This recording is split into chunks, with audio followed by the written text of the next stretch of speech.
Han Solo is a seminal character. After his creation in 1977, Han Solo became the poster child for the charming smuggler archetype, with Harrison Ford playing the character expertly, much to his chagrin. Are you looking forward to watching a Han Solo movie as a fan? Not really. The character of Han Solo was an inspiration for thousands for decades, yet when looking at the context solely based on his film appearances, general audiences really knew next to nothing about him.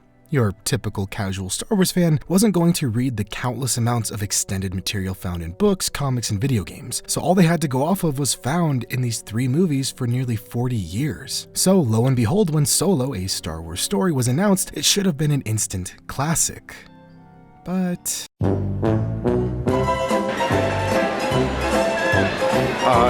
So what the hell happened to Solo?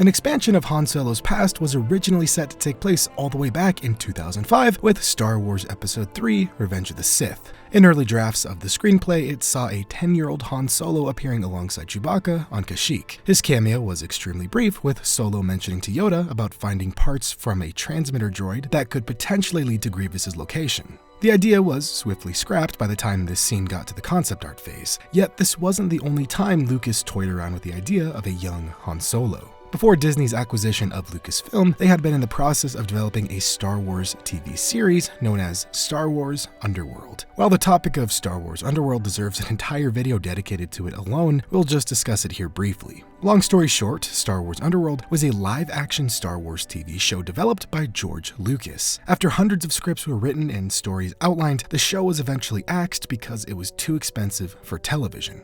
Now, this may sound strange in today's day and age, what with streaming shows being in the hundreds of millions with impeccable writing and CGI. That was sarcasm. But in the early 2000s, that was unheard of. So, sadly, Underworld was scrapped. Yet it would later be revealed that one of the storylines covered in the show would be a Han Solo origin story. Writer Steven Skea, who was originally tied to the project, stated Underworld would have taken place between episodes 3 and 4 and would, quote, explore a different part of the Star Wars universe that you didn't exactly know. Then it was going to slowly fold back into characters that you knew and loved. He would go on to say that some stories covered in Underworld covered key elements in Solo's backstory, such as how Han and Chewie met and how Lando lost the Falcon. But, as we know, after Disney acquired the rights to Star Wars, all stories written for Underworld were scrapped. But it doesn't end there. In 2012, mere weeks before Lucasfilm was purchased by Disney, Lawrence Kasdan, writer of Empire Strikes Back and Return of the Jedi, met with Lucas and Kathleen Kennedy to discuss a relaunch of the Star Wars franchise with spin-offs in a new sequel trilogy. Out of all the potential movies to write, the one that stood out the most to Kasdan was a Han Solo project, so Lucas hired him to write the screenplay. After Disney acquired the rights to Star Wars and promptly threw away all of the work Lucas did in drafting the spin-offs and new sequel trilogy, they asked Kasdan to write a version of Episode 7. He agreed and passed the script for Solo off to his son, as Disney still wanted to produce a Han Solo movie, which would have originally followed The Force Awakens. In 2013, Disney officially announced the production of Solo, calling it the first in an anthology series of origin stories. This Han Solo project was described as a film focusing on how a young Han Solo became the smuggler, thief, and scoundrel whom Luke Skywalker and Obi-Wan Kenobi first encountered in the cantina in Mos Eisley. Due to the temporary departure of Kasdan to work on The Force Awakens, Solo was pushed back to be released after Episode 8 instead of 7, like initially planned. But on the bright side, this delay led to the development of arguably one of the best post-Lucas Star Wars films out there, Rogue One. Go check out my analysis if you are interested. Anyway, Solo was to be directed by Phil Lord and Chris Miller of 21 Jump Street and Lego Movie fame, and these are also the same guys who would go on to eventually make Spider-Verse. So, needless to say, they are very good at their jobs. Lawrence Kasdan and his son were still slated to write the screenplay, and Kathleen Kennedy would serve as producer alongside Kasdan. Casting for the pivotal role of Han Solo began, and basically any young Hollywood actor with a penis and a pulse was considered, such as Miles Teller, Dave Franco, Ansel Elgort, Scott Eastwood, Logan Lerman, and Rami Malek for some reason. Allegedly, by the end of the casting process, they saw over 3,000 people for the role of Han Solo. In 2016, during Star Wars Celebration Europe, Alden Ehrenreich was announced to have been cast in the titular role of Han Solo. Casting announcements for the rest of the movie followed, with Woody Harrelson playing Solo's mentor, beating out Christian Bale, Emilia Clarke playing Solo's love interest, and Donald Glover playing Lando Calrissian, beating out Shameik Moore, who voices Miles in Spider-Verse. The villain of the film was said to be a half-human, half-animal creature and was set to be played by the late Michael K. Williams. After years upon years of being in developmental hell, Solo was finally going into production and everything would be okay.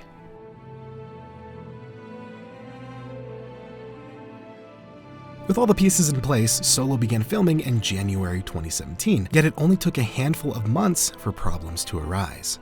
5 months after filming began, Lord and Miller left the project for creative differences. However, it was later confirmed that Lord and Miller were actually fired by Disney after Kathleen Kennedy and Lawrence Kasdan disagreed with their shooting style. Apparently, Lord and Miller believed they were hired to make a comedy film, but Lucasfilm was only looking for a comedic touch. Lucasfilm also believed the directors were encouraging too much improvisation from the actors, which they believed to be shifting the story off course from Kasdan's original script. Yet Lord and Miller didn't simply rely on improv for comedic elements. The directors wanted their actors to use improv in order to give them creative freedom in order to bring out their best performances. Apparently, Kasdan did not like this approach one bit and demanded that every line be said word for word. There was even a point when Kasdan came to set and basically acted as a quote-unquote shadow director, greatly upsetting Lord and Miller. In order to appease Kasdan, Disney made Lord and Miller do several takes exactly as written first, then allowed them to shoot additional improvised takes.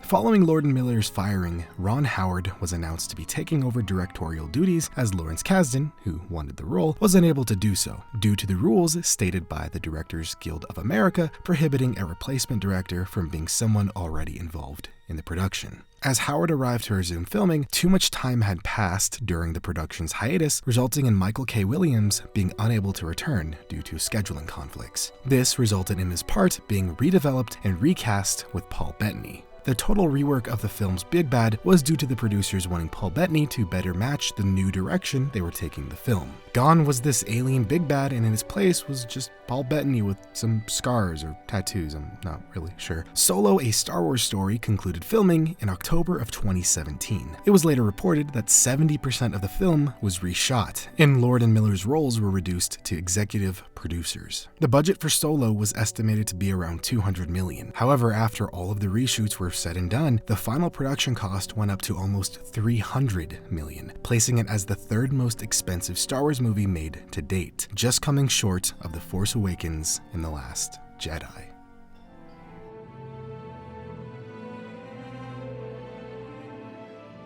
And speaking of The Last Jedi, we can't ignore its impact on this film. On December 15th, 2017, Star Wars Episode 8, The Last Jedi, was released. Directed by Rian Johnson, this was the highly anticipated sequel to the extremely successful Force Awakens. For years, fans had been chomping at the bit to learn more about where Luke had been, who Snoke was, and what was going to happen to Kylo Ren. After 2 years of waiting, the film finally released. To say this film was divisive would be the understatement of the century. This film broke the Star Wars fandom. While critics loved the film, longtime Star Wars fans, casual Star Wars fans, and the actual Star Wars actors felt very differently. The massive amounts of negative press generated by this movie absolutely demolished any and all hype for the upcoming Solo. Fans became greatly disillusioned with Disney's handling of Star Wars' brand, resulting in a pseudo-boycott for Solo. On May 10th, 2018, Solo, a Star Wars story, released, not to an applause, but to a quiet whimper. Solo needed to gross at least $500 million worldwide to break even. A week after its release, Solo only grossed $145 million, and at the end of its theatrical run, it only grossed a little over $390 million worldwide, resulting in it being the lowest grossing live-action Star Wars film to date. Fans were definitely not turning out to see Solo. Reviews were middling, to say the least, with the general consensus being, it was okay. Not bad, not amazing, just okay. Which was not the play Disney needed to make after the release of The Last Jedi. Disney needed a home run to bring fans back, and Solo wasn't it. All the film did was solidify fears some fans had.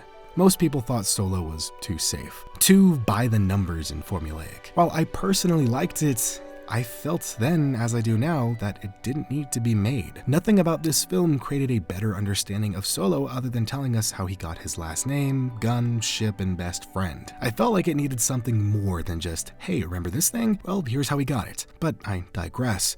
Years after the film's release, Solo: A Star Wars Story simply faded, with most casual fans forgetting it even existed in the first place. The discourse surrounding this film would be reignited after Mando Season 2 in the Book of Boba Fett successfully deepfaked Luke Skywalker. Kathleen Kennedy would go on to chalk up Solo's failure to the fact that they didn't use deepfakes, stating that there should be moments along the way where you learn things.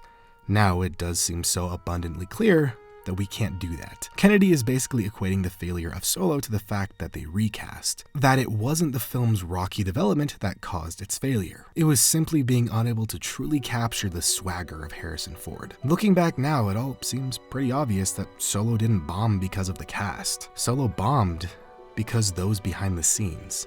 Rewinding everything back to the very beginning, the failure of Solo started with the producers. Those in charge of producing Solo hired two very creatively driven creators to work on a very creatively limiting film and had the gall to act surprised when the creatives wanted to be creative. There is no way Lucasfilm is that inept that they didn't clearly state their intentions with the film to Lord and Miller during the hiring process. They hired two popular comedy directors and then got upset when they made a comedy film. It's like if you hired a person to make you a pizza and got upset when they didn't make you a hamburger. After cutting ties with Lord Miller, Lucasfilm scrambled to quote-unquote fix Solo the best way they could. Sat back and waited for the money machine to print them more money because, hey, it's Star Wars. Yet they made the mistake in paying too much attention to this production and not enough to the other. Any fan of Star Wars, casual or long-term, would know that trying something new and weird with a mainline Star Wars film would go over horrendously compared to trying something new and weird with a spin-off. Because of how poorly The Last Jedi was received, it greatly negatively impacted Solo. Yet, it also seems like Solo was doomed from the start due to mismanagement. Solo: A Star Wars Story didn't fail because of difficult directors. Solo: A Star Wars Story didn't fail because of bad casting. Solo: A Star Wars Story failed because of gross mismanagement on a company-wide scale.